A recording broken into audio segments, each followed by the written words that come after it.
Hi, everyone, and welcome to episode 10 of the Purple Hyacinth podcast, Dreadful Deal. And today we have Bundin, Fwoot, and Shivii. Hello. Hi. Hello. All right, and Bundin will kick us off because she wants to have her favorite line. My favorite line in the whole series so far, and it's not even like, oh, we'll get to it. Okay, so episode 10, it starts, and the previous episode ended with Lauren meeting him on the bridge. So we see that, and we hear the music of like the wind blowing and everything. It really sets up the scene first, like mentally puts us in this place. It feels cold, windy. You get a real sense of the atmosphere, and I really love that. So we get to Kieran, and he's like, well, what do we have here? Seems like someone changed her mind about my proposal. Lauren's just looking at him like, bruh. And then he's like, yeah, he's so flippant once again. Lauren is taking this very seriously, but Kieran's way of dealing with everything is to make jokes out of it. sassy man. Mm-hmm. Yeah. So he's like, the good little cop decided to make a deal with the devil. You were so hell-bent against it. What changed? And then Lauren just pulls out her pistol and pulls it right up to his head. And she says, you're the Purple Hyacinth, aren't you? The most dreaded criminal of the city. And she cocks her pistol and says, you forgot to mention that during our chat last night. Again, just, she does not trust this guy at all. And he's just like, does not care at all that he has a gun in his face. This man. Literally iconic. It's straight up pushed against his nose. That's like the 100th time since that's happened to him. Yeah, he's probably had a lot of guns to the face. He's like, so with the gun in his face, he says, I figured it would be obvious after you saw the crime scene. And then Lauren says, and yet you still thought I'd be crazy enough to make a deal with the Purple Hyacinth. And then he says, well, not crazy, just extremely desperate, which you definitely are. And she interrupts him saying, I am not desperate. And here their battle of the banter begins. They're already teasing each other. And they just met. The banter is S tier. It's so good. Yeah, and he's kind of like, I love his face where he has one eye closed because she's like shoving it in his eye and he's trying to look at it, and he can't be cross-eyed and look at the pistol. I never thought of that. That's funny. That's true. Yeah. Wow. It's adorable. Oh, dang, nice catch. It's just like, and it also adds to the whole sassy look of him. Like, he's like, oh, He's got that like smirk, just like little wink. Yeah. That makes him also look like boyish and innocent, which is the exact opposite of what he is. You would expect someone like with his reputation to be menacing and cruel and vicious and bitter and angry, but he's very much the opposite. He's humorous and he kind of is like goofy and flirtatious. Lighthearted. Yeah. So he kind of has this, what is that called when animals have, like water mammals have a thick skin so that water doesn't. Blubber is the fat layer, but anyway, he's like an impermeable layer that he lets everything bounce off of him, and I think it's very much like a defense mechanism. And in a way, right, it's maybe to distance himself from what he does, to go to the complete opposite direction and be, like you said, lighthearted, joyous, boyish, childish. If he acts like someone it's not comfortable to live with or to work with. If he acts like it's not a big deal, and maybe it won't feel like a big deal. Or at least other people won't think that of him. I think also he understands that if whether it's a face he has to present to the Phantom Scythe to pretend to be, nonchalant and uncaring so that they think he's just beyond redemption and they won't worry about him, or even for someone like Lauren, or someone who might actually care about him, he doesn't want them to delve too deep into his soul because then they'll have pity on him. He probably not the kind of person who wants that, wants to be sympathized, to show the conflict that he really does have inside of him. So he just pretends that it all doesn't matter so that nobody pays attention to him. Nobody tries to look further and they just are exasperated, like, oh, he's like so uncaring. Yeah, and it could also be just a personal thing too. So a lot of different reasons for adopting this persona in public. It's always like, what would he have been like if he hadn't had his past? Golden question. Probably still be goofy, but would he be more serious sometimes? Would he be more sensitive? Will we find out? Who knows? I don't think it's possible to disentangle a person's personality and their experience. I think about that in terms of like myself, my husband, like people that we know. You're formed by your experiences and your environment. It's you can't take it out. Much as you have some personality you're born with, it just works together. It's so sad to think about Kieran like being someone else that isn't the purple hyacinth. What could have been? Okay, so after she says, I'm not desperate, he says, no, you've just been stuck spinning your wheels in a dead-end investigation for years. And he does like this, like just demonstrates it. Again, goofy. Well, that's exactly what the Phantom Scythe is spending its time and resources on, making sure that the APD never gets past those dead ends.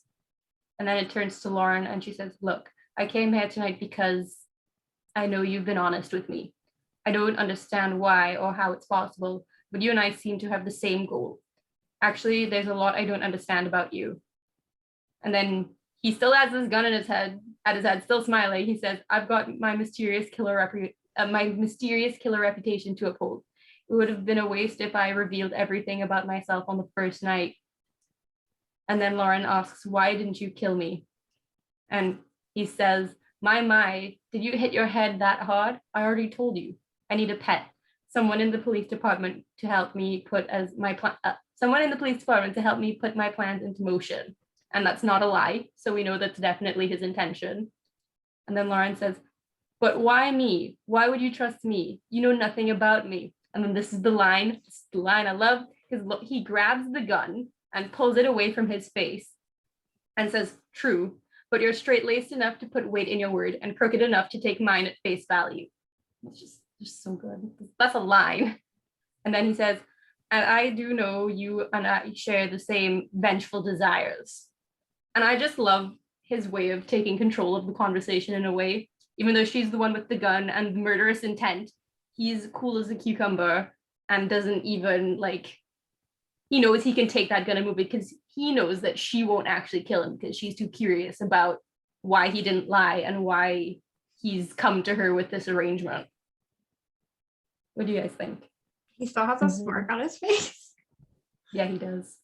I love that she asks him in this episode, why didn't you kill me? Obviously, this question is going to be huge later. And it's like, we only get this one time. And oh my gosh, I worry about that so much. I worry about that line in the prologue, day and night, where it says, if only I had known, everything would be different. I'm like, what does that mean? And I don't want to think about its possible ramifications.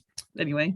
When he says, I need a pet, I don't know if you guys know this, but some of the people from the Discord were talking and we had noticed that they changed the dialogue in episode 2. Mm-hmm. It wasn't, they changed it to pet rat. What? They did? I heard I have a changed the screenshot panel. of the old one and they changed it. It's new. It said pet rat? It says pet rat now, yeah. We have on record from our podcast that wasn't there, I think. Hold up, I have a rat. screenshot from December, so it was updated in 2021. I'm assuming He called maybe her they a meant, rat. I know. Yeah, Maybe pet they meant rat. rat as in like a snitch, like when you rat someone out. Oh yeah, true. That's what I was thinking. That's right. I mean, Art Hollis is based off that Victorian London and, just 400 years in actual London, 400 years before Victorian London in actual London. My brain went a completely different direction. That's not even true. I'm watching Fruits Basket with people on the server, and I just thought of Yuki. He's the rat. Oh my gosh. gosh. That's a good show. But yeah, we also have the plague doctor mask for the messengers. True, and plague rats. It's a thing.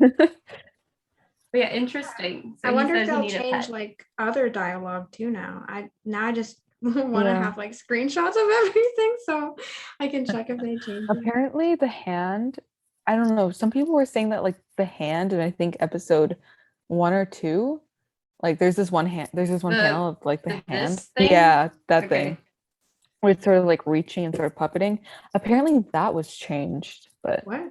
I remember that from when I started though. Because I started in September, October 2019, and I remember that hand. Changed.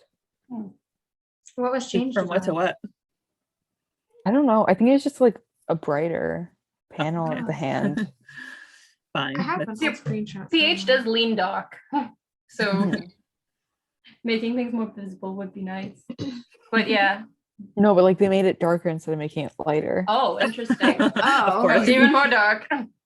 Right? Like Leonard Cohen, you want it darker. But yeah, when Um, we were talking about that line, where it's if everything would be different, my line that I'm concerned about is why did he hesitate? Yes. Why? We don't No know. one knows. No Still. one knows. Instinct. No, well, like, okay, in a later chapter they kind of talk about it, but we still don't get answers as to why. But there has to be a reason, and I'm just I there don't like, think he what even was the knows, reason? like, He could feel behind the fourth wall and he could already feel the people reading the comic shipping the two. And he's like, I can't kill off a potential love interest. Nice.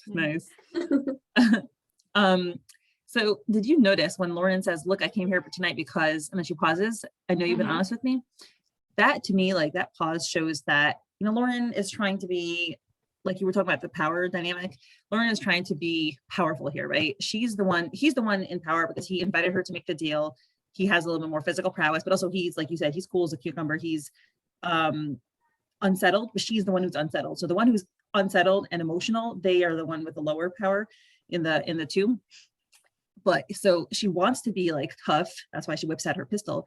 But she's also willing to be honest. And she said, it's funny because she's honest when she says he's honest with her, right? She pauses and then she, kind of lowers her barriers and the intimidation that she's been using and like the tough attitude.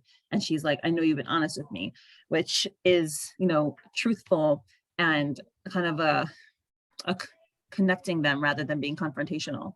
And like everything else she says also, because when you're honest and open with someone, that makes you a little more vulnerable. So it took her a while to do that, but I'm proud that she was able to do that with somebody, again, that she just met and has many reasons to hate and distrust. I think she hates the idea of giving him any sort of like being like, you've been honest. Like, how can a criminal be honest? It's just her whole black and white view that she has. So I think that it's really interesting to have that. Sorry. Go ahead, I'm done. Sorry. I always say this, but the best way to manipulate Lauren into doing what you want her to do is to be honest with her. And we see that many times over the series. And that is why I do not trust anyone who has ever been honest with Lauren, except maybe Will and Kim.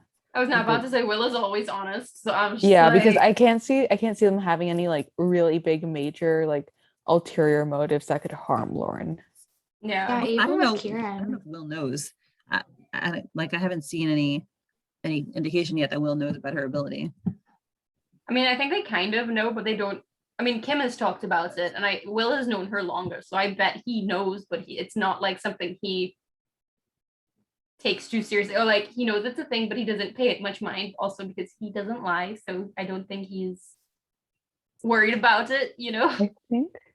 I don't know. I feel like somewhere it said, maybe it was like, I don't know. I don't remember if it was like in comic or out of the comic, but I feel like somewhere I saw that like around like, I don't know, season 1 time, the only people who believe in Lauren's ability, like among her friends, are Kieran and Kim.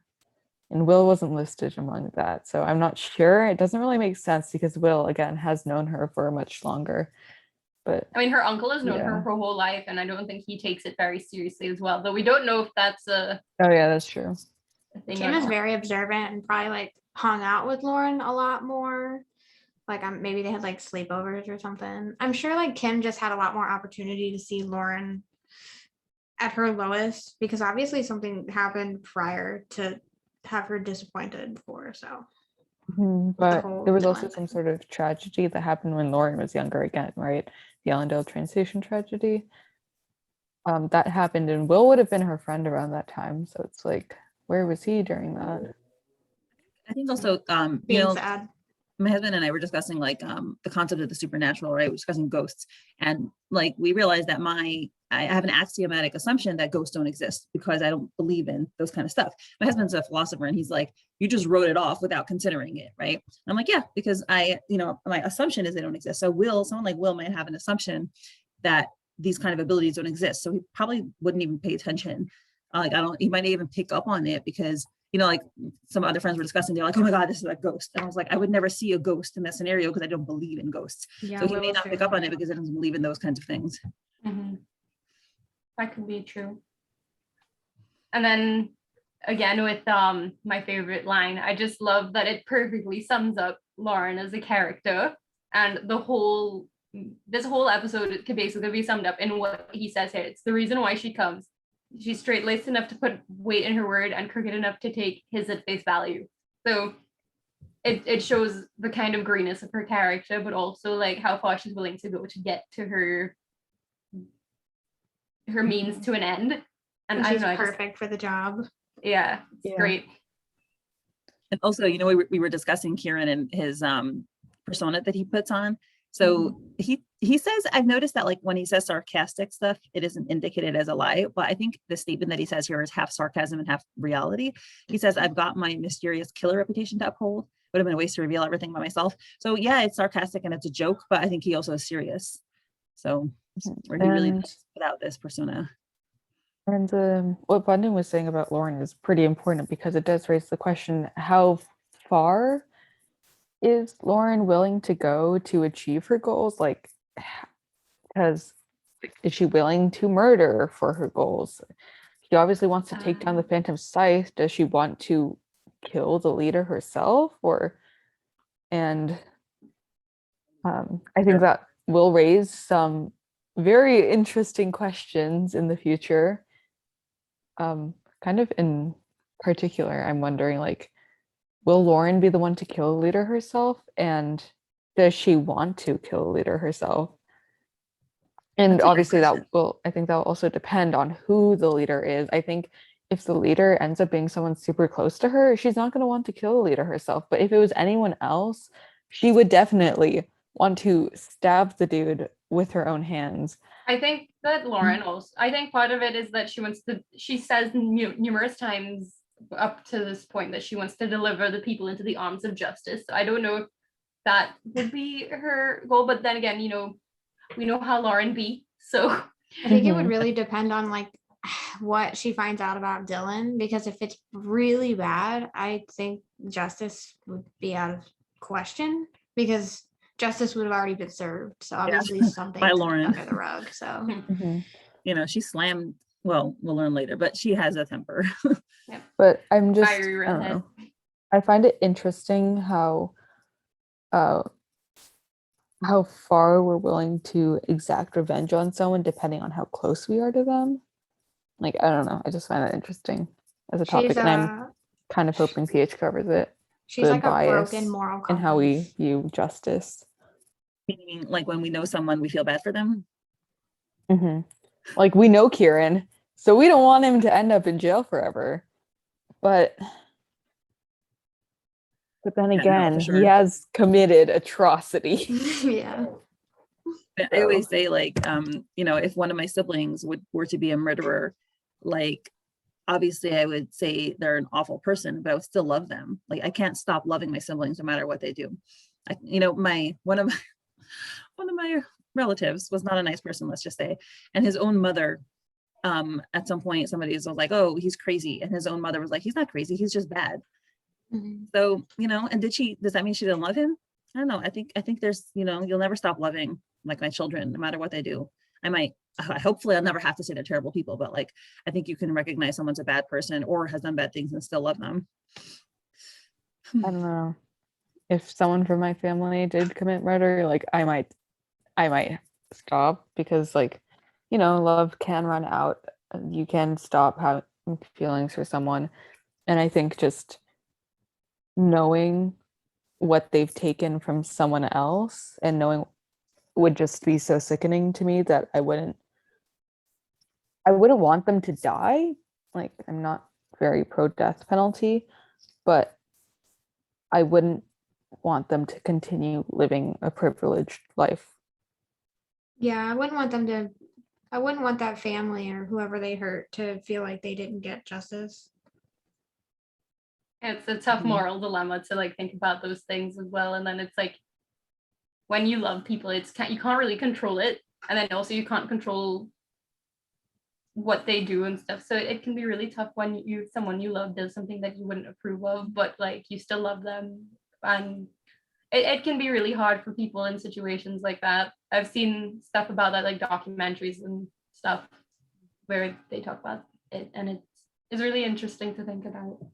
Mhm. It's Oh, yeah, it's such a complicated and layered issue that I think that issue does fit in Purple Hyacinth. I think that we could get to a point where we talk about that issue, and I think that it would just fit so narratively well within the comics that, I'm kind of hoping that we do eventually see its thematic presence. But yeah, I've said this before. My husband makes so much fun of me. He's like, all the guys you like from webtoons are criminals and murderers. It's Tora from Bit of Pop and Land and Kieran. And he's like, and I give him all these defenses. He's like, I don't care. They're horrible people. So you could be like, I Honestly, don't care. I love them. They're so likable. I mean, okay. This is weird, and I know I'm not really like that famous for how much I like Kieran, because I don't like Kieran that much.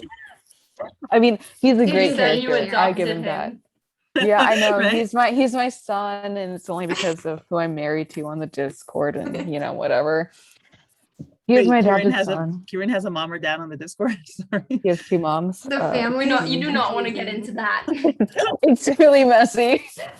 Anyways, I like Kieran. I think he's a great character, and I think he's a good person.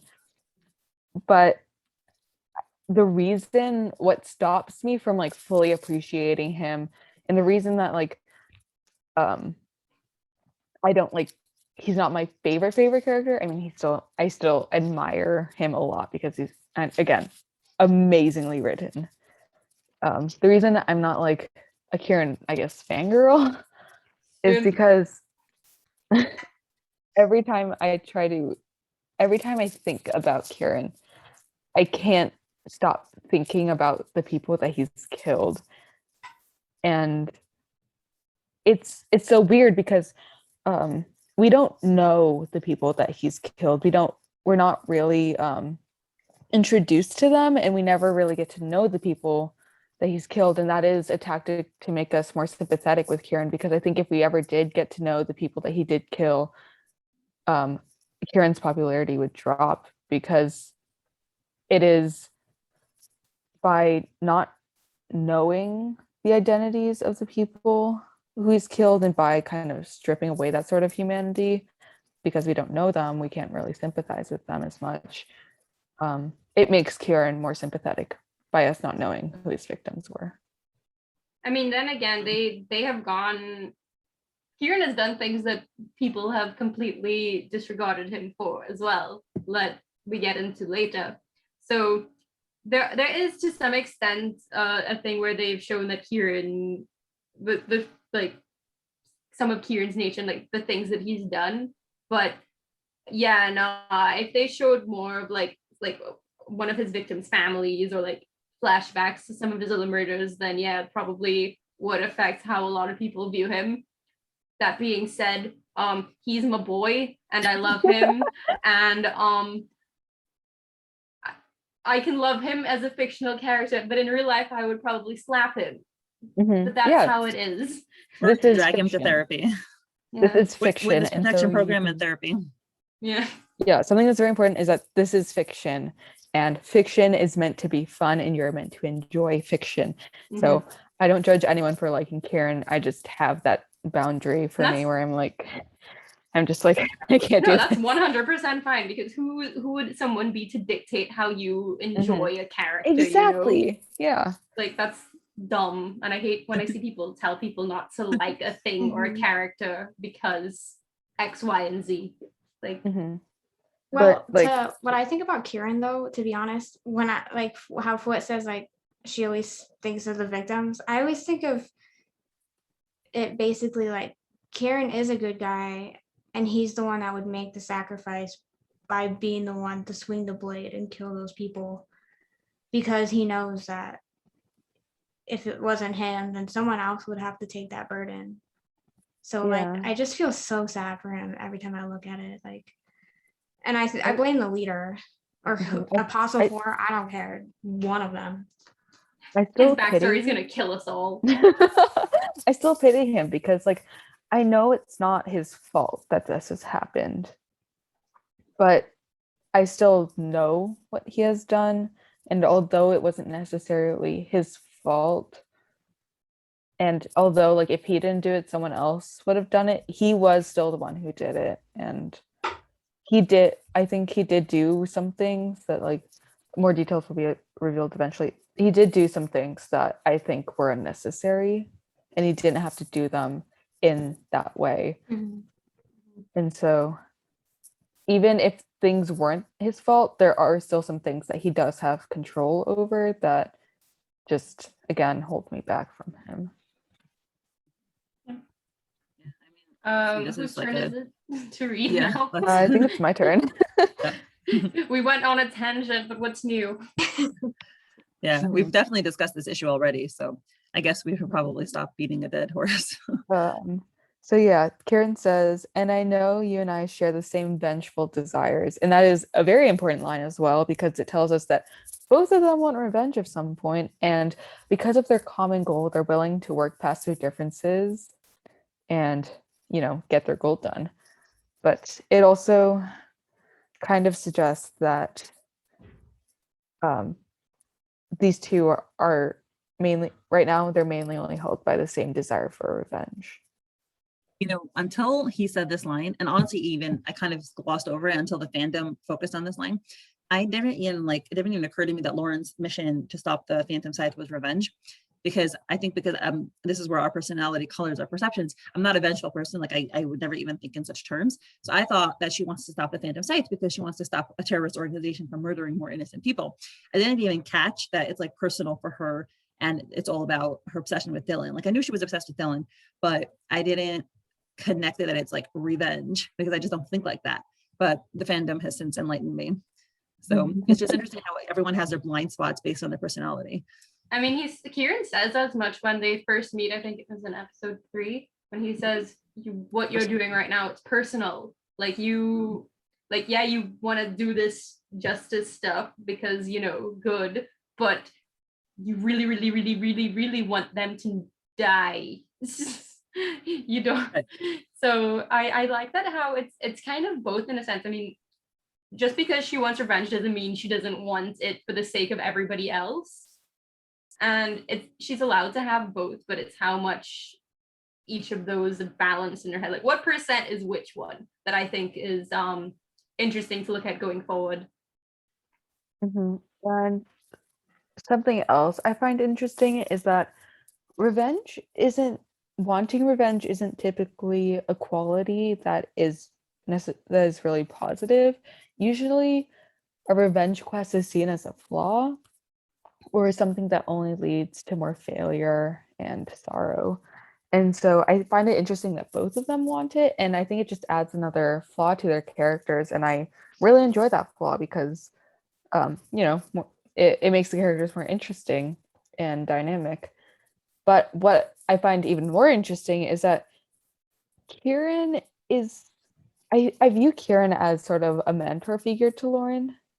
Like he pulls Lauren into the world of darkness and stuff and kind of guides her through it. And that is sort of what a mentor figure does when you think of like Joseph Campbell's like hero's journey.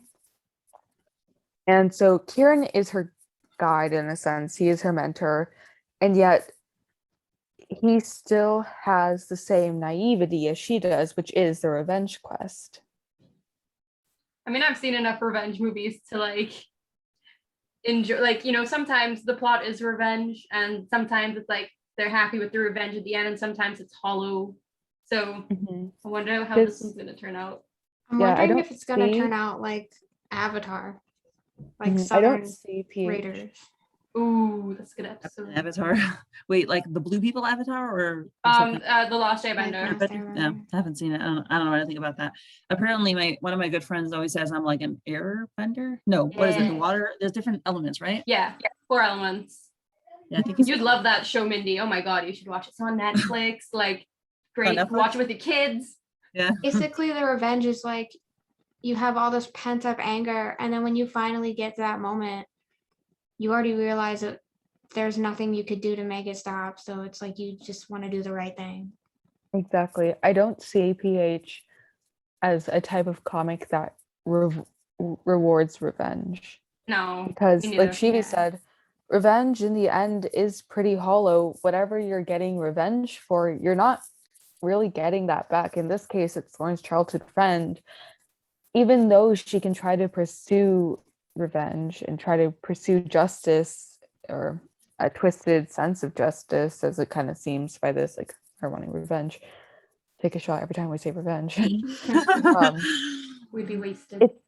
It's not going to get her childhood friend back. And so there is that sense for Lauren, her desire for revenge is her naivety in her thinking that things will go back to how she wants them, because if she's successful, that is her naivety, I'd say. And so it's weird that the mentor figure, or what we perceive to be the mentor figure in this, who is Kieran, it's weird how he also has that same naivety. He also we don't know wants where he's revenge. coming from with it. Yeah, that's the thing. We don't know where he's coming.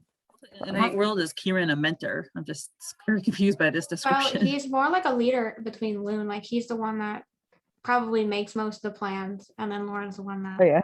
I would puts say into that action. maybe I would think it'd be more accurate to say he's not really a mentor, but he's kind of opened the door to other possibilities that Lauren previously had not entertained, in terms of like how she would go about getting her revenge. Yeah, I mean, he Like- might be more advanced in like knowledge, but to me, a mentor is someone who has wisdom, life wisdom, emotional wisdom. Yeah. That's not Kieran. Sorry. This is Yeah, no. okay. This is weird to explain. Let me like pull up the hero's journey, like a diagram, like Oh my just to God. handle this Yeah, the monomyth. hero's journey is I really, love this. I love the monomyth. Like I love analyzing it in different stories. So like I had a whole paper on this in college, man, but Yeah, Odysseus so- and stuff.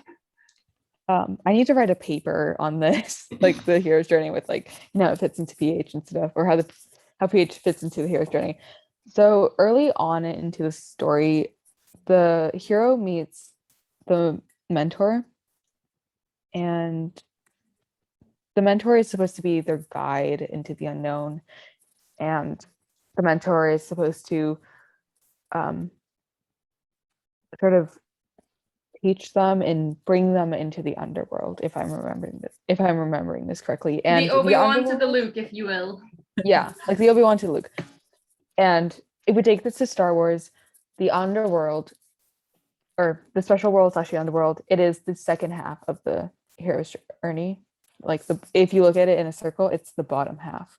So you get 1/4. You get 1/4 through the hero's journey. It's the Act 1. It's all of Act 2. So like the underworld, special world, all of Act 2.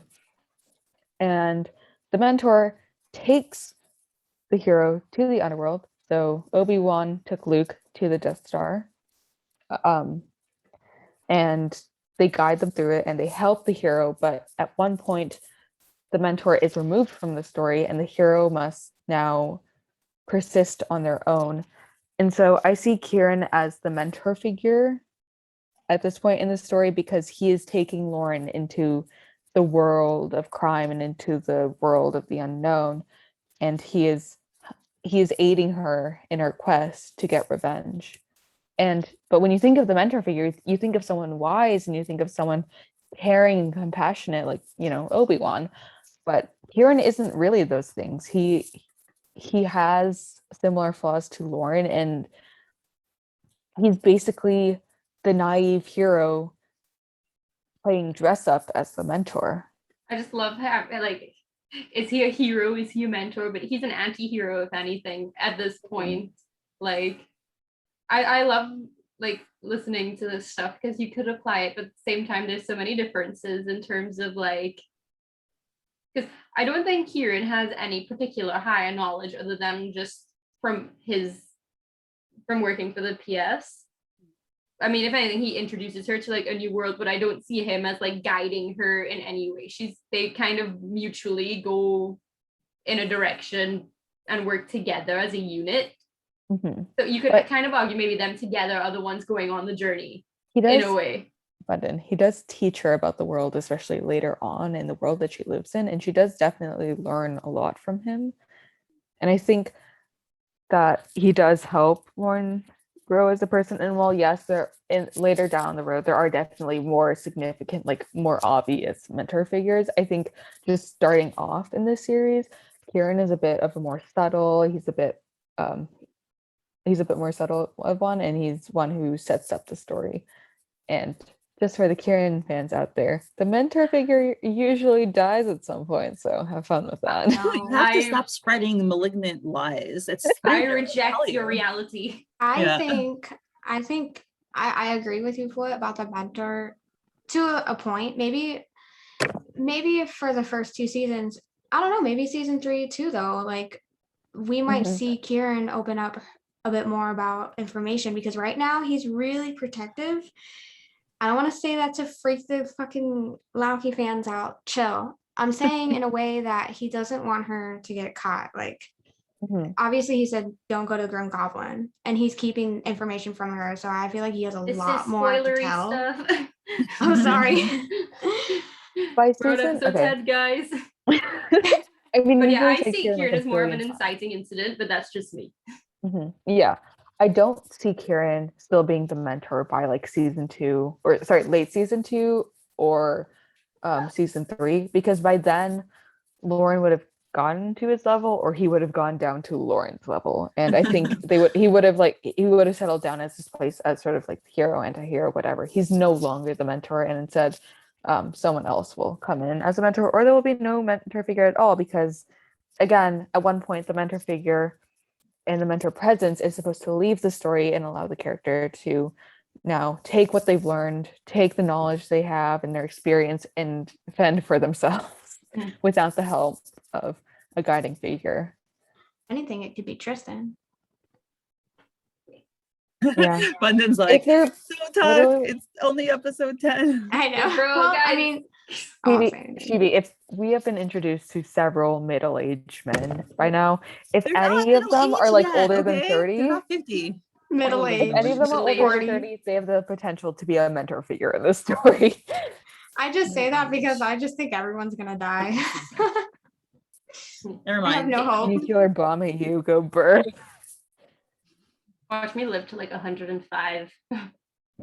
Bundin, you should live to 105 just to spite everyone else who doesn't make it to 100. My great aunt just died. She was 100. Oh, Very impressed. Wow. Yeah. Good life, man. That's crazy. Yeah, it's good life. Yeah. She was apparently like completely, lucid and everything till the end. So good for her. That's good. My other, anyway, okay, let's get back on track. Yeah. Let's read.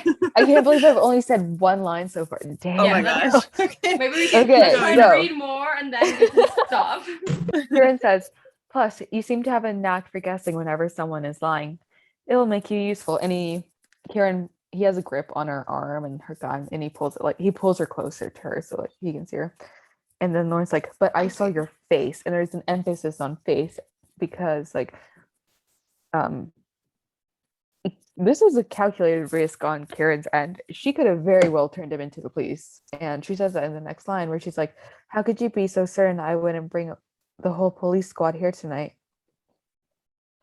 And Kieran releases her and he's like, darling, you're not the only one to have seen it.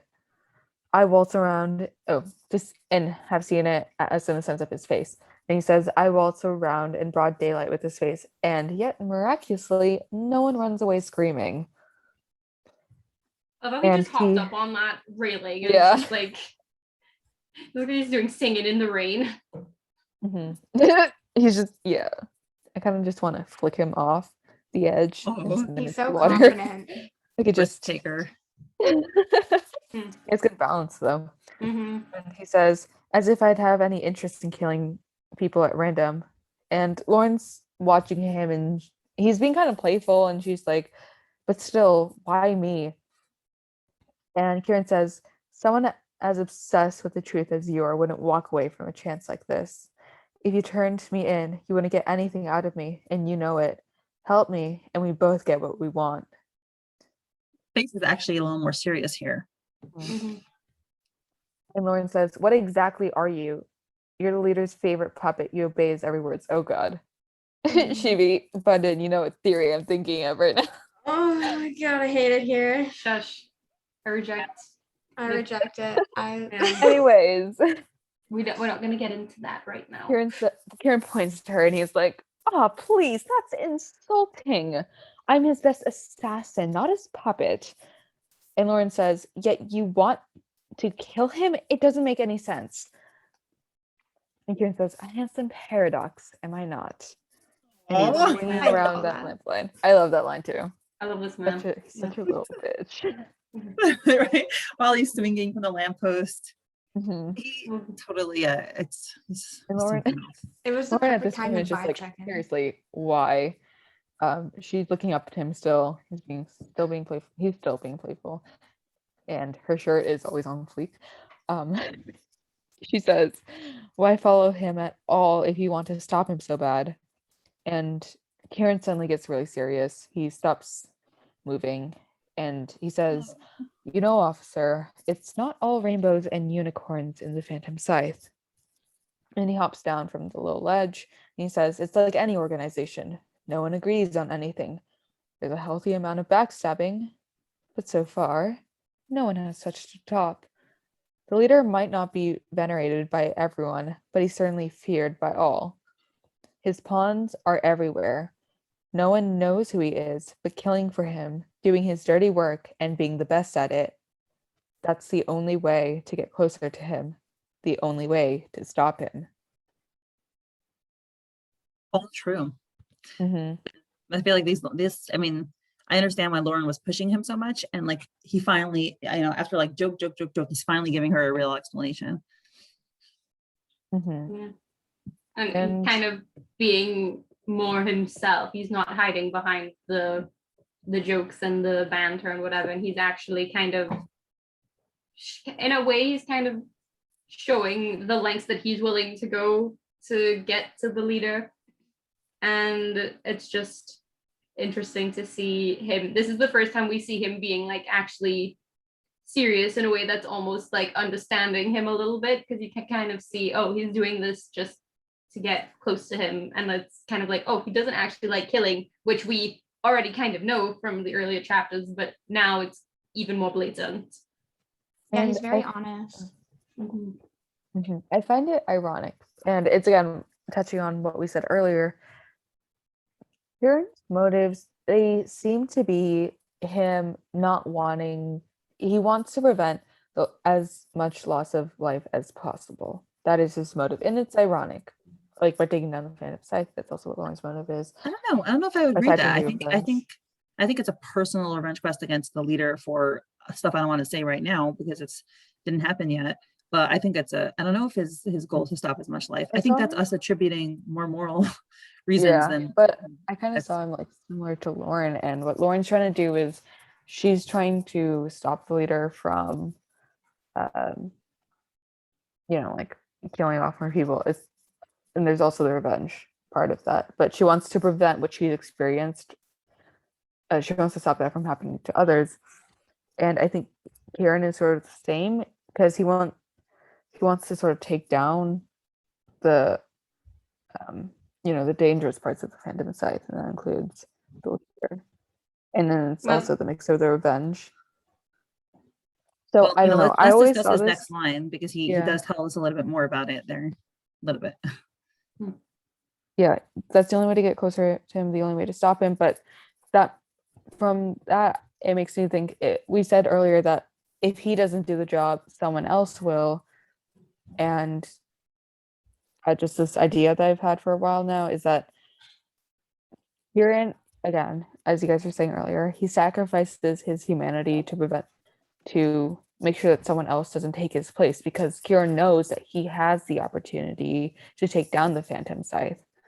he doesn't know if the next person who comes will want to take that opportunity or even want to take the Phantom Scythe or even have an opportunity at all, but he has the chance to, and so he sees it his responsibility to take down the Phantom Scythe. I don't know if it's responsibility that he feels though. To me, it's That's more true. he has this deep motivation within himself to get the leader taken down, and it just shows like his determination, his willingness of character, his drive to do it. Yeah. And I don't think you can kind of attribute Sorry, I don't that think to like any other people. Sorry, I don't think responsibility was the right word. I don't Yeah. know. He has this want to take down the Phantom Scythe because the Phantom Scythe, he has that vendetta. He has a vendetta, and then I don't know, some other stuff Yeah. maybe. Well, he's I taking actually think- responsibility. But basically, if He's taking the murders. Yeah, if he did not do the murders himself, then he would just get added to the pile of murders, and that is just another life on that count, and that adding another number or adding another tally to, I don't know, the countless I don't tallies even know if it would be that either. I think it's personal, isn't like helpful. that both of them, and like he knows what he wants to do and he thinks he has the ability to do it, and that's just him moving forward with it. I don't think it's any like deeper meaning than that. There might be some sort of morality in there, like, but I don't see him as like being like, I don't want to be like the bottom, like, you know, I need to like do this. I think he's got this goal and he's resigned himself to doing it this way, and even if he doesn't enjoy killing, it's what he has to do in order to be the means to his end. And that's how I feel. Like, it's weird because I always saw him as like wanting to stop the murders, like him wanting to stop the Phantom Scythe, and like he wants to stop the part that hurts people because he understands That's what I thought too. what it's like to be hurt by the Phantom Scythe. That's I mean, what I there's saw definitely him that's trying part to of it, honestly, but I don't know. I feel like it's kind of like Lauren wants to stop the Phantom Scythe, but it's personal, and I think they parallel each other in that, yeah, he wants to stop the Phantom Scythe, probably. Don't really know that well, but We're all using the wrong words. He never says, I want to stop the Phantom Scythe. He only says, I want to stop the leader. He's all about that's the leader. true. You know, he says, you know, it's the only way to go closer to him. He's only on top, and, you know, no one knows who he is. It's all about the leader. I think it's very aimed at the leader, and we don't know why yet. I'm pretty sure we're going to find out it's specifically the leader. Well, Yeah, like, there I are don't some know. things in the future that are said as to how he feels about the Phantom Scythe, but not the leader. I think he does want to stop the killings, but also I wonder if Kieran has killed people that do good with the society, like maybe someone who was really corrupt that was hurting a lot of other people, and because that person's gone now, all those people are free from whoever that was. And The question is though, does what that person do warrant death? And that's This the is whole issue very with the death Thanos of penalty. us. depends. Someone We're like talking Thanos. death penalty right now. Yeah.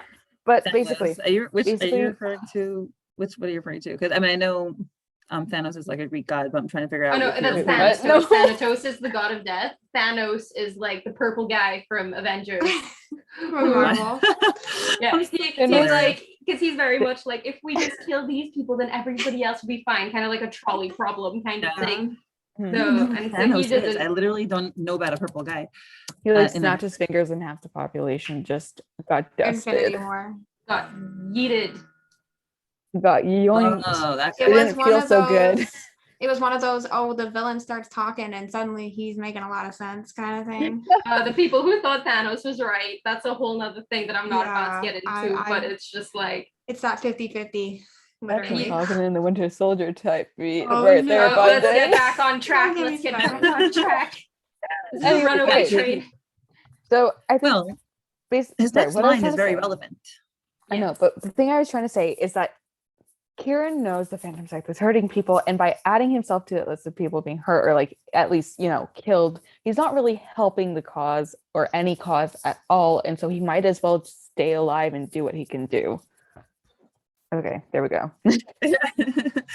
So Lauren says it still doesn't explain why you want to. And Kieran says, and this question shall go unanswered, I'm afraid.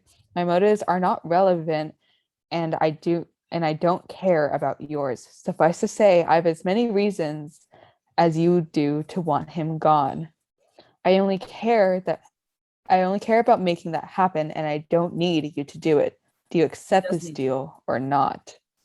Then I Then need I you guess to we do can. Do we switch over now? I guess. Oh, is Yeah. it my turn? Oh, where do I stop though? I don't know. Somewhere around Suppose. here. But notice his line. So like, yeah, here we know, like, we don't know his motives yet, but it's interesting that at this, here, before he really knows Lauren, he's like, oh, I don't care about your motives. I'm pretty sure that when we're up to it now, like we're in the 90s, pretty sure he does care. He started caring. He begins to care, I would argue, relatively soon after this.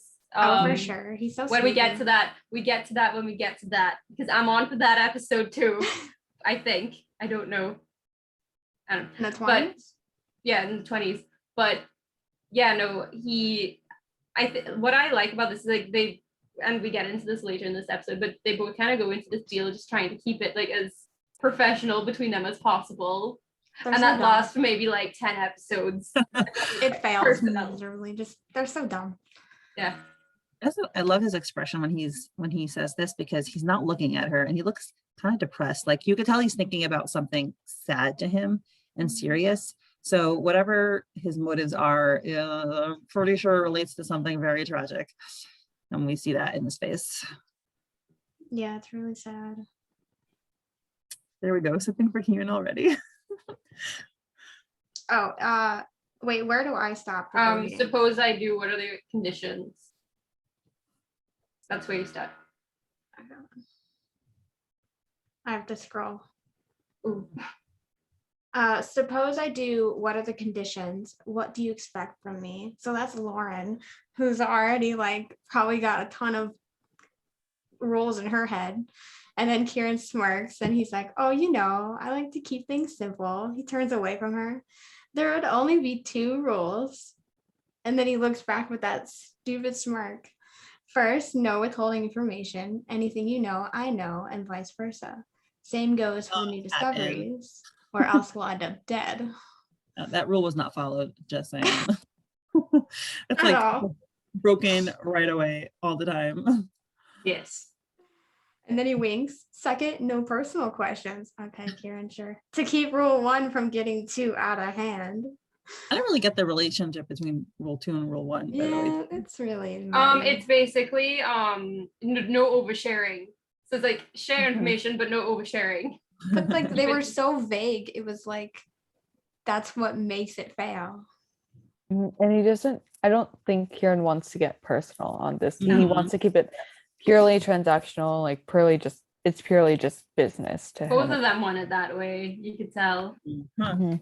But I don't think Lauren Nothing wants to get changed. cozy with an infamous assassin. Yes. he doesn't want to get close with I anybody. mean, Because he doesn't want to let people into his world because it's dangerous and they will only get hurt, and he wants to stay all by himself and isolated and oh lonely. no, Mindy. He sees Lauren as a means to an end right now. I don't think he would even entertain the idea of them being beyond professional at this Because he point. doesn't let anybody in his life because he's all alone. That He boy. wants to be alone because he knows that Mindy. anyone who's close to him is going to get hurt. Oh my I don't appreciate you guys trying to make me empathetic for Kieran right now. We're I mean, Sims, what do he's you want totally from us? using Lauren. I can't believe I mean, I'm Lauren's stuck in here using with him 3 too. Sims. Oh, she's totally using him like the whole time, all the time. Mutual using. Don't say that about Kieran if you're not gonna say Lauren. Mutual too. using. Yeah. when you mutually use each other, hashtag just girl things. Yes, Just like going. girls. Yeah, I love Lauren's face in the next panel because she's like raising her eyebrow at him, like, what the heck? That's it? Short and sweet. Oh, I almost forgot. Third rule and his face. Oh my gosh. This is my favorite panel in the whole episode. No accidentally killing each other with the quote hands. How does that sound, officer? Not good enough. I have my own conditions as well. Oh my god, the smirk is still on his face. I never realized it, but does he ever stop smiling besides that one where he looks away? Go on. Maybe you and I should be thinking of the same episode right now. Wait. Which one? Wait, right now for what? I'll DM it to you. Okay. I don't want to be mixed up in any of your shady and illegal Phantom Scythe business. Okay, Lauren looks so good in this panel. I'm sorry. She do. Investigation related only, or count me out. Yeah, okay. Oh, he's still smiling. So the good cop wants to stay a good cop. I love that he calls her out, even after teaming up with the purple hyacinth himself. Why is he tempting fate? You know, she could just like walk away with all his teasing of her. I like the that bear. line. She's so fed up with him. I like that Yeah. line because Kieran is pointing out how Lauren is trying to be moral when she's still Mhm. sort of when she's already crossed the boundary of what is considered immoral. Yeah, she knows this infamous criminal and hasn't turned him in. She's already screwed herself. He's like, why are you trying to like stay moral when like you're already screwed? Like you've already gone off the deep end. You might as well go further. Well, no, I actually think he appreciates that. I said this on a previous podcast, and I'm assuming it's actually from a slightly later episode.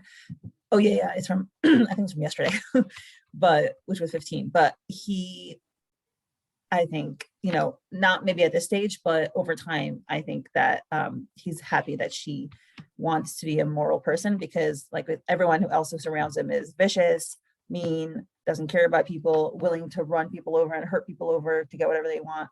So I think he really does appreciate that she wants to remain moral as much as she can. I love her face in the next panel. She's Me like, too. And it's actually kind of, so Lauren's face in this is kind of similar to how Kieran is playful and charming. Lauren does that whole like, oh, I don't care, scoffing, rolling her eyes kind of thing. It's just like the same thing. the banter. Sure, no problem. And then Lauren, she tries to act so tough. As for you, I don't want you in my life outside of this. I don't want people I care about involved ever. What we do together stays between us. Understood. Oh no. The first spicy panel. Here we go. Oh, officer.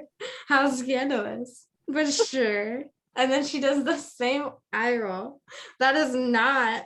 Listen, if I get I would one love to inkling punch him. that you're trying to hide things from me, or if anyone close to me so much as sneezes because of you, her threats are empty. I'm sorry. I will not hesitate to put a bullet right through your skull. And this is when he grabs the gun. Is this the second time he's grabbed the gun? But she's about to point it at his head again. So Yeah. he's just like, He's like, Get oh, that shit out stop.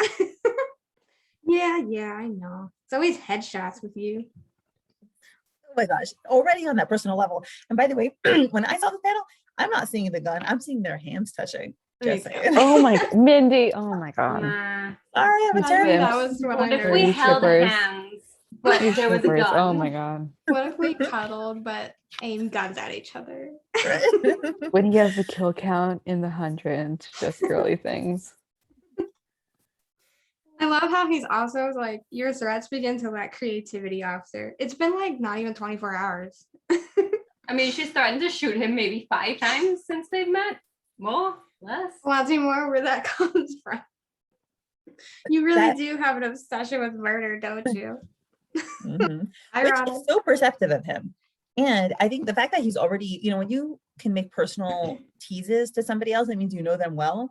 It's pretty personal to like talk like that. It implies a level of intimacy that they don't really have yet, but is a foreshadowing of what's to come. It's because he has no attachment. He just feels like he can say whatever. I don't think this Does is it on purpose to unsettle people, Mhm. right? Because it's the opposite of what you would expect. And I think he does it to get under people's skin. I just like that this kind of sets up the idea. I don't think this is spoilery at all, but it's kind of like they kind of become the only people that they could talk to about a lot of things, because they're literally the only two people that know what's going on. Like you know, there's certain information that they can't tell to other people. Him because, you know, and her because she can't talk to like half of her friends are law enforcement. Like, so I think that it's interesting that they begin to understand each other so quickly, and that kind of sets up for what's to come and kind of like how their relationship begins to develop, and even beyond to like where we are currently in the story. And it's just, you can see it starting here, and it's just It's great, man. I'm having a great time. Yeah, 10 and 11 are really important. And like you can see how well they get along with each other and how well they came up with, everything that happens. Even though there's a lot of inconsistencies and mishaps and problems, they do well as a team and they get along, besides the banter, pretty fast. I think also the fact that Lauren says she doesn't want anyone involved, she's always the kind of person who takes things on her shoulders and doesn't ask for help. So there's that. And then there's also, she is doing this whole thing to kind of avenge the person that she loved, her friend Dylan. So she also wants to make sure that in this quest to avenge her friend, her current friends don't get hurt, because that would be a waste, in your quest to overcome, to kind of undo or at least make peace with the death or the missingness of one friend. You then get other people dead or missing. Yeah, It can be very useful. I feel like you're backtracking and just getting nothing out of it. Well, it would just add more tragedy. Mhm. The opposite of what you want. So Kieran keeps joking here. He's still smirking. But it's okay. I forgive you. We all have our weak points. Here's another eye roll. Gosh, she's eye rolling like heck today. One other thing that before we go move ahead. on is just I love how the fact she's like, wow, you're obsessed with murder, said the murderer. Yeah, and I think he makes statements like that, even if it's not consciously, I think unconsciously, to separate himself and to kind of establish himself as, there's a line that he doesn't cross, right? He said earlier, oh, why would I, kill random people with the people who run away from my face? I think that there's a big part of him, as much as he does act flippant and as uncaring, there is a part of him that wants to establish, I am not a murderer. And like, it comes out, I don't like this. Mm-hmm. Yeah, back to the eye roll. Oh yeah, Funny. this next dialogue is screaming Fwoot's theory. How can I be sure you won't betray me? Endless questions. He looks tired. Look, if you and I are going to be partners in crime, we'll have to trust each other. Which, by the way, I think Kieran is the perfect partner for this kind of thing. Like, he's honestly very trustworthy, even though he withholds stuff. If you go down, I go down too, and so on and so forth. It's been like that from the moment you let me walk away. It's going to be a game. It's going to be a game of faith for both of us. Now, I like that too, that he's thought about this already, and Lauren probably hasn't even thought about that. Like, oh, if I turn him in now, it's probably done for me. But also it'd be for him as well. He has to trust that she won't try to turn him in or like throw him under the bus, It seems like he's pondered this a lot better than she has. I mean, he's Even the though one who we got offered her it. point of view. It's also very emotional. She sometimes doesn't let that, it overrides her thinking. We're on equal footing. If things get nasty, you have your guns and I have my sword. The only question that remains is, do we have a deal? Or do we we're doing another. Mindy, are you taking this? Yeah, Okay, I'll take over. I was wondering because it's like, oh, we're getting toward the end. Sorry. That's You're fine. fine. So Lauren looks down at this point, and this looks like it's kind of her final moment of contemplation. And then she looks up with another panel. I mean, I love how they stretch it out, right? You have moments of pauses to indicate the gravity of the situation. Doesn't just rush through it. And looks up with a very determined face, goes down to her mouth. Yes. And the lighting is gorgeous, right? Half white, half dark, because now she's forever mingled. She's needed to go with the devil. And I also like the fact that they kind of let it sit for a second. It builds the tension with the reader as well. So it's not only like her thinking about it, but you're just like, will she? Is there anything else? And Soph has talked about that actually, how she loves to split panels further apart, or like just how they're shaped or how they're presented, just to have that vibe and that atmosphere. Right. It's pauses. You notice, like if you watch movies or in any kind of art, pauses are necessary to build emotion, to create space, to highlight things. In music and in physical art, in home decor, that's one of my hobbies. So yes, home decor and comic writing, very similar. So now Kieran says, fantastic, welcome to the team. And he spreads out his arms and y'all, it looks like he's about to hug her. Again, this is not kind of my excited. theory at all. Oh my This is god. Even my Oh sugar my brain does not God. go that far, man. Oh my god. I would give him a hug. So hard. Yo, He I looks cannot. cuddleable. Is that a Oh my word? gosh. I hugged Kieran in my dream. Did you remember that? I wrote down my dream my on Instagram gosh. once. I had a dream You about lucky. What was it like? It was warm and fuzzy. Okay, it was perfect. Was he like, I wait, cannot believe you guys right now. we Well, are he Sims. looks soft and comfortable. Ooh, looks like he it gives gets good worse. hugs. You want to hear more? Okay, no, it doesn't get that kind of worse, but yes, it You was are very warm. married. I am You have- married. You But are. I did tell my husband the dream right away because I'm I very mean, my loyal boyfriend to- knows that I'm a Kieran simp, so. Oh, my ears are blushing right now, by the way. Oh man. I was comforting him, okay? He felt bad. I had to, Aw. it was like therapy. Platonic No. hug. Nice. Yeah. I approve. I'm gonna go resign myself from life after this. No, you won't. You gotta wait until Purple Hyacinth ends. You ain't doing anything. You're trapped here with us. You know, Bundin. There's a lot more I could be saying, Fwoot, but out of deference to your feelings, I'm Yes. keeping my observations to myself. So yes, Hmm. I could be You saying a know, lot more. Bundin about Kieran. knows. Bundin knows I can't do anything until PH ends. Can any of long us? What would you do afterwards? I don't know. I don't want to think about Move I it. don't on know to what the I'm gonna next do thing. That's what afterwards. we do. Yeah. I've been in I many a don't know. fandom. Don't You even feel the remind me, it depression and doesn't then you end. move on It's and look probably back gonna be fondly. yeah, by the time that we get to like the end of PH, we're probably gonna be so sick of it. Like just having Probably. like been so invested for so long. I think by then I'd be like super hella depressed because I think PH is genuinely like the best story I've ever come across, like ever. But then like, you know, just hope something else will come along down the road that I also really like. And you know, I'll always have PH unless it gets put on Daily Pass, and then I won't have PH, or at least Oh, like no.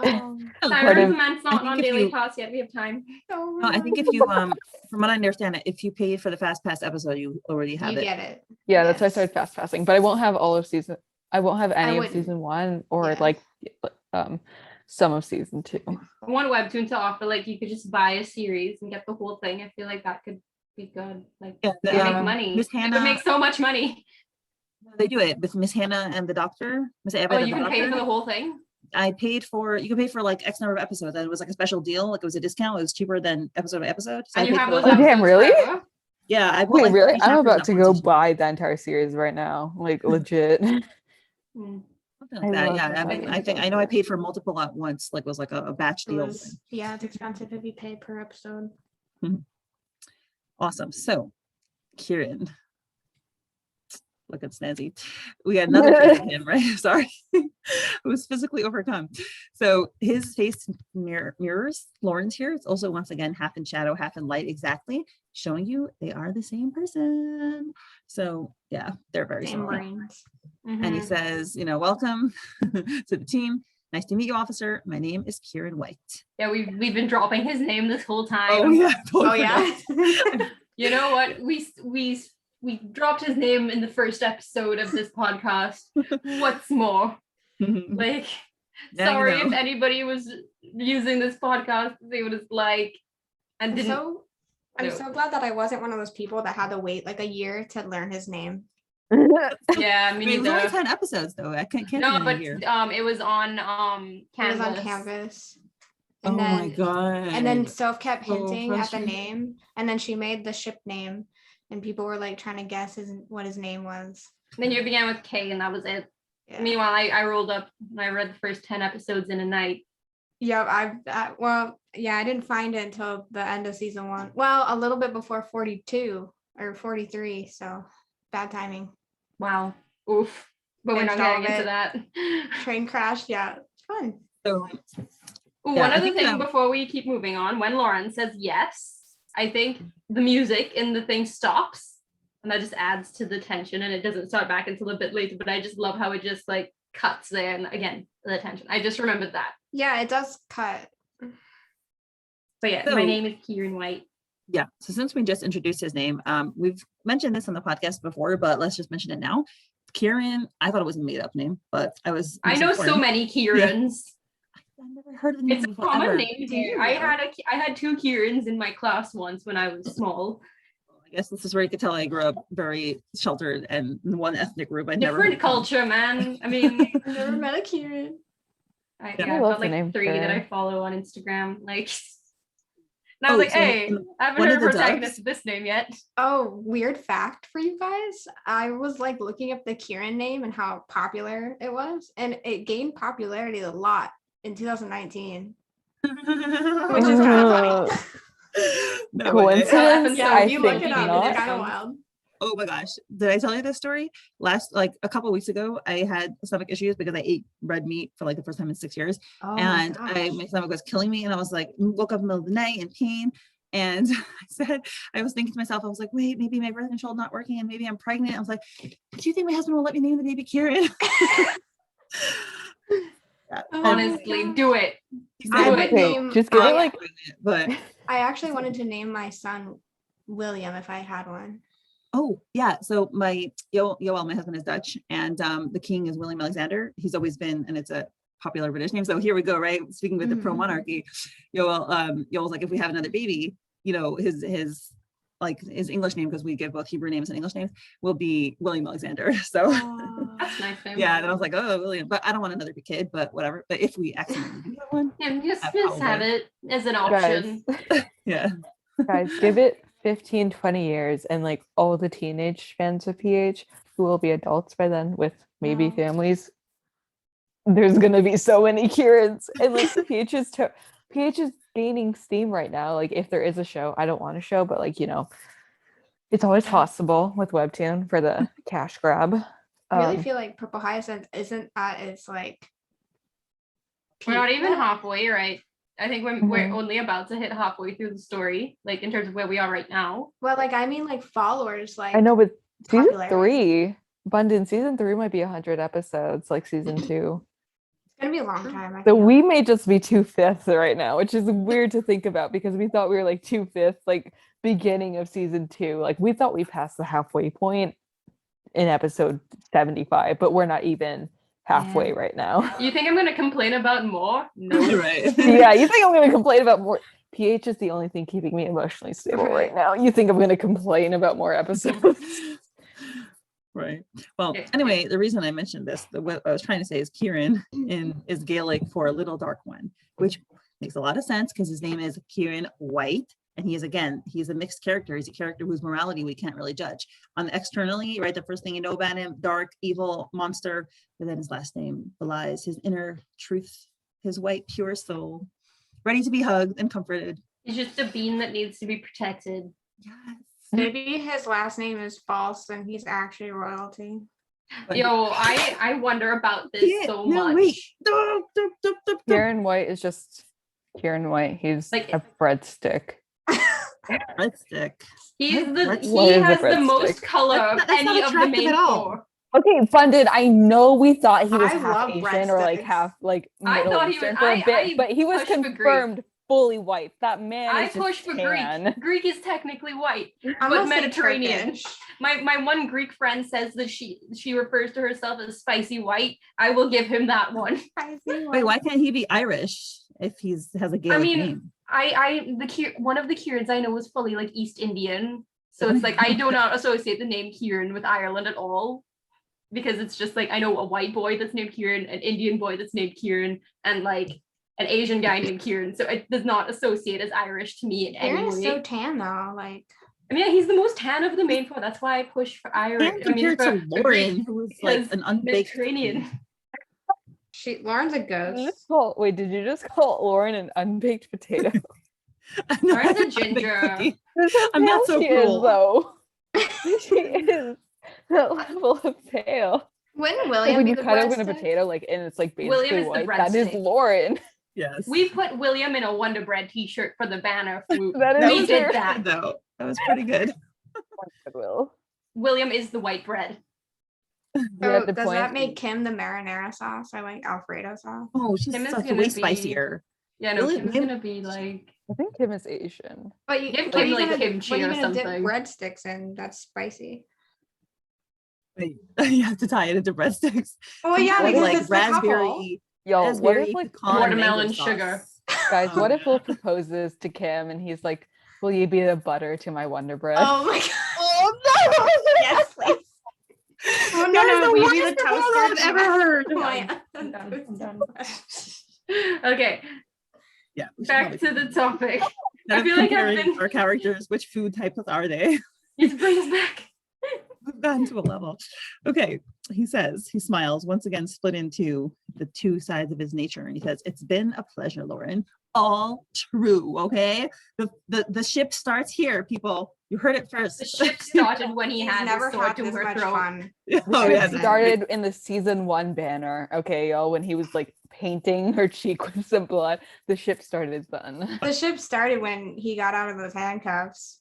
The ship started when we saw them in art together on Soap's Instagram. The ship started when she kicked him in the face. Yeah. So Yes. speaking of, And now, belying his previous words, he's, takes his sword out. Lauren, of course, is like wide-eyed and shocked because she's like, hello, you just signed a deal with me. Are you going to kill me now? And immediately takes out her gun. But we have this beautiful panel of like slashing sword across several panels. The background is blurred, it's beautiful. And there's blood on it because he has just sliced his hand open. This So dramatic. overdramatic little shit. God, this Right. whole scene bugs me. Like, What It's was so he trying to accomplish? unhealthy. Scare her. Oh my he God. is Such a teen. a dramatic bitch. Yeah, Like, he has daggers. Come on, please. exactly. He has the We sword know. just right there, Sword.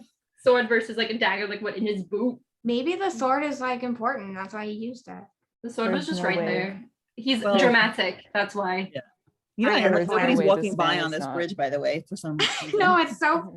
And the Lauren's moonlight face. exposes them. Lauren's face Yeah, off. why are they just like in the middle, like where anyone can see them? It's 'Cause we know midnight. I know, but like there are buildings on the side and the lamps are on.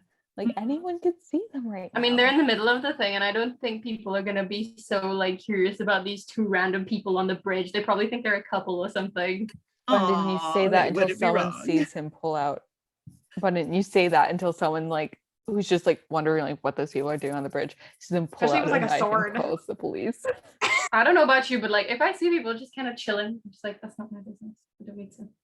Unless I see someone like getting, attacked, which is not happening. So, but yeah, her face off, Okay. she's just like, Sweating in shock. That it's just gotten to her. She's been capable of absorbing all of his crazy antics, but this one was just too much. She's shook. And he's He like, did what's not have to wrong? do that. Come on, your turn. Like totally what's the word? nonchalant. Whatever. Denying the fact that he's done anything crazy on purpose. Oh boy. And she's like, ew, no, you've murdered dozens of people with this sword. Adorable. Again, more banter, more like fighting. They're just like, they bicker all the time. So cute. And then he's like, what kind of barbarian do you think I am? I clean it nightly. He looks seriously distressed. Like his eyebrows are raised like this. He's like, the blade would Listen. rust otherwise, and that would be extremely regrettable. But again, he's sideswiping the moral accusation behind her words. He's just talking about the externals and, making it seem as though he's superficial and really he doesn't care about people's lives because Yeah. too painful to admit that he does. Because then he Yeah, has to he's- face his reality and die of depression. He's the equivalent of a college student wrapping up in a blanket trying to ignore the fact that they have their life in shambles. Wouldn't relate to that. Bundin, do you speak from experience there? There may be a few pictures of me wrapped up in my blanket from my undergrad, but Oh no. And Lauren gives him the biggest eye roll ever. This is like the billionth time she's rolled her I eyes know, at oh my him. gosh. Yeah. Oh, and the side too. Take this She shot just every sighs time. and she's like, I have to deal with this imbecile and just like whatever. And then she, this is like very, what's the word? I'm using a Yiddish word, which is my favorite expression, stati, which really means fancy, but I just use it for like really cool.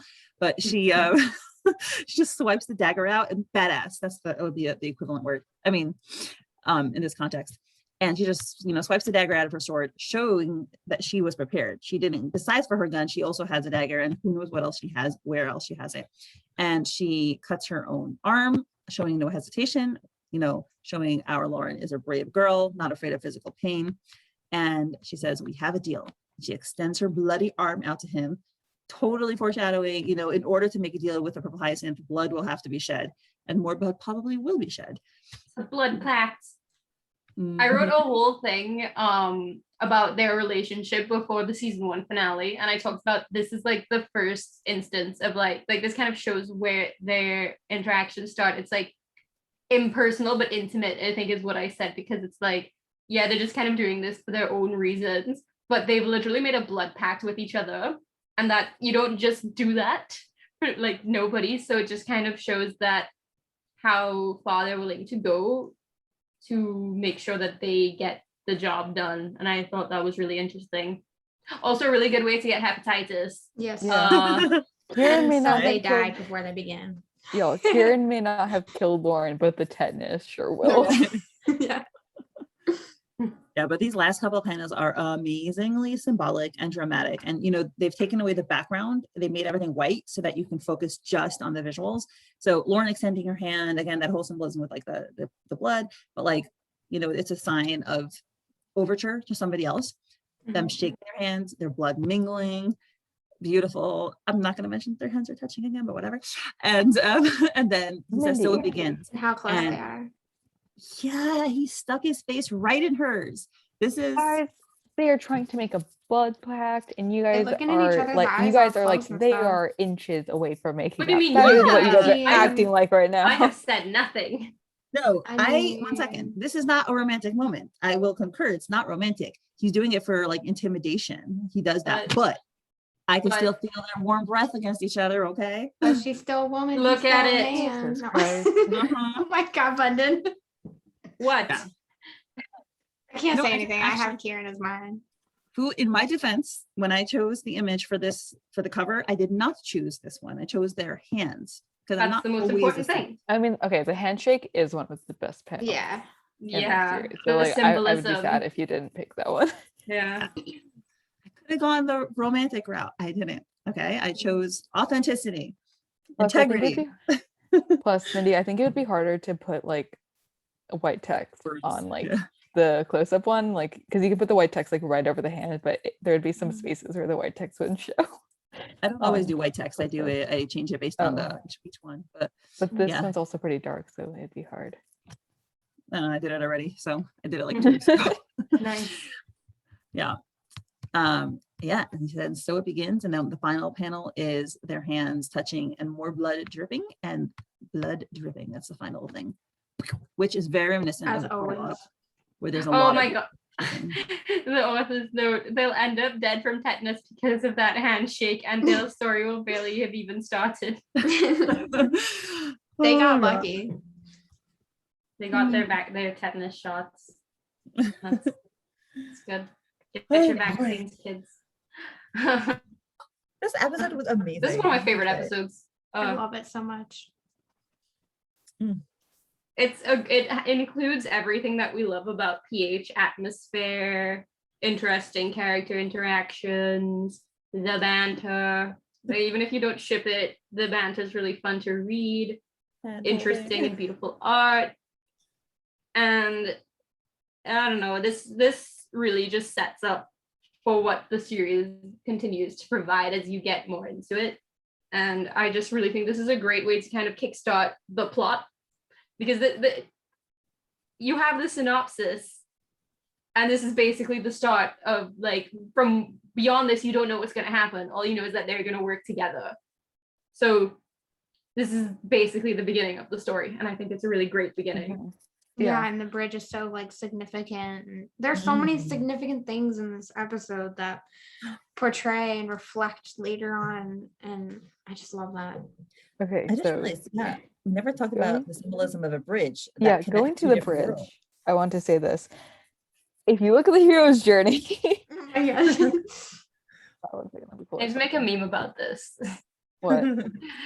For just like, you know, that guy from It's Always Sunny do it, like the wall of theories. I would just Oh, have Charlie. him pointing at the hero's journey graphic. Yeah.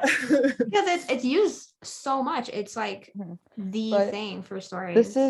This is the departure act for Lauren. The hero leaves the ordinary world. She is now in the special world. She is now in the underworld. The bridge she literally crossed the bridge into the special world from the ordinary world. That We is see this super bridge much. come back again. Are you saying Dark Lord? No, I'm kidding. I wish. I wish. But yeah, this episode's just great.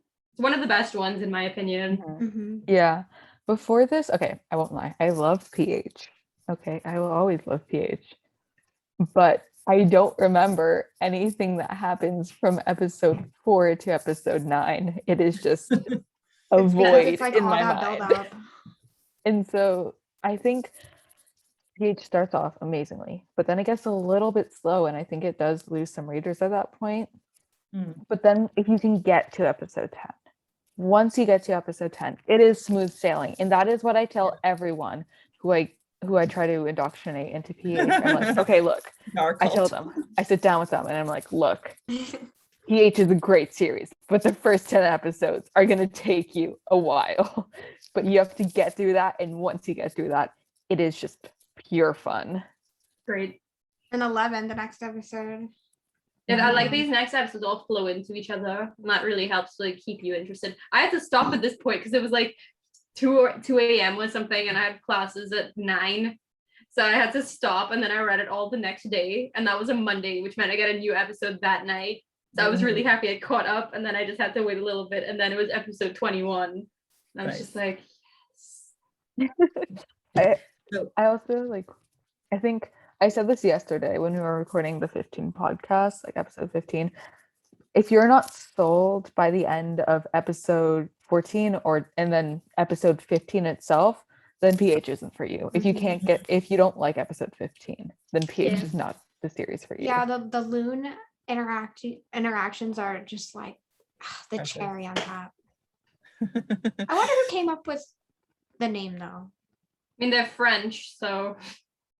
Oh, you mean like Kieran. of Lauren and Kieran Kieran? and I don't know. Yeah. Kieran's the extra dramatic one. Yeah, exactly. I think so too. Yeah, no, And let he's it, the one because- who's been in, Lauren would in the be like, French stuff. Team LK. Team no, Rocket. she's smart. She would never do that. Team Locky. I Imagine said if they did that. I never have seen Team Rocket the same after I started reading Group of Hyacinth. They're basically Lauren and Kieran in an alternate universe with a pet cat. Bold of you to assume Lauren has the creativity to come up with a good name for them. It's too straight. I love also that this is one of the few episodes where it's only them two. Like no other characters even like walk by or anything. Because like they've had interactions with each other. And like the only times that we've had only 2 characters is with them. And it was from when they had their meeting in episode 3 and now. And I mean, I but just like Bundin. 11 and 12 too. yeah, Oh, well, 11. I'm saying at this point, then going beyond. But yeah, I like when it's the episode. Wait, It's what just, about- with just them two. No, episode 3 though. Yeah, I That's said just them episode 3. She's Oh. Yeah. Sorry, my I bad. said that. But yeah, I am guys are deaf good as with these I am numbers. as deaf as I am blind. we are the blindest of all. Yeah, hell yeah. Well, so what do you guys think of ending out this chapter with saying what one word would you use? Like what one word just jumps out at you when thinking about this chapter? It's getting real. That's 3 words, but you know. inspiring. Inspiring.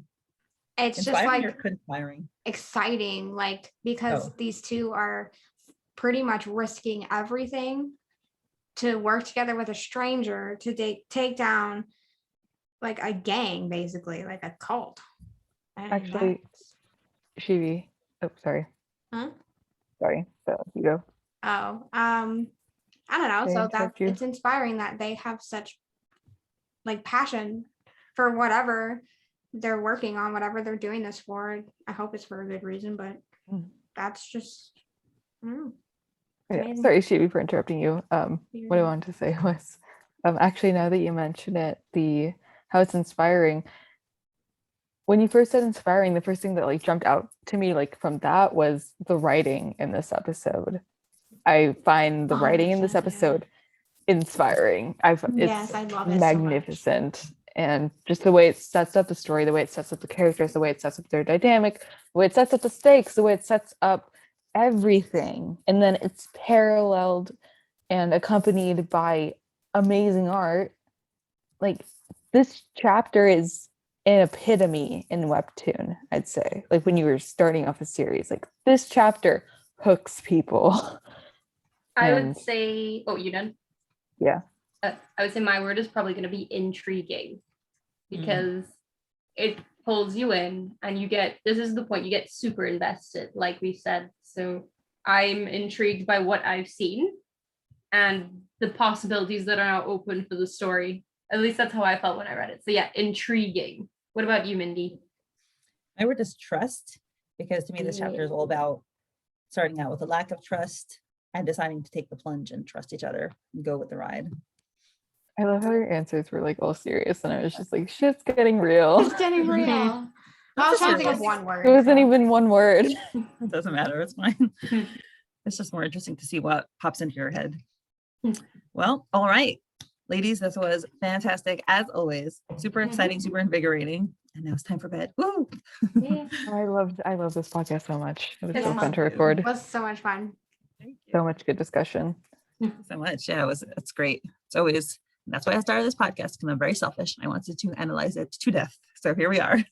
Oh, I'm so happy you started. great. I love these. I love doing these with you guys so much. It's great. Oh, awesome. Awesome. All right. Well, good night. Bon nuit, everyone. Bye. Have a good night. Bye. Good night.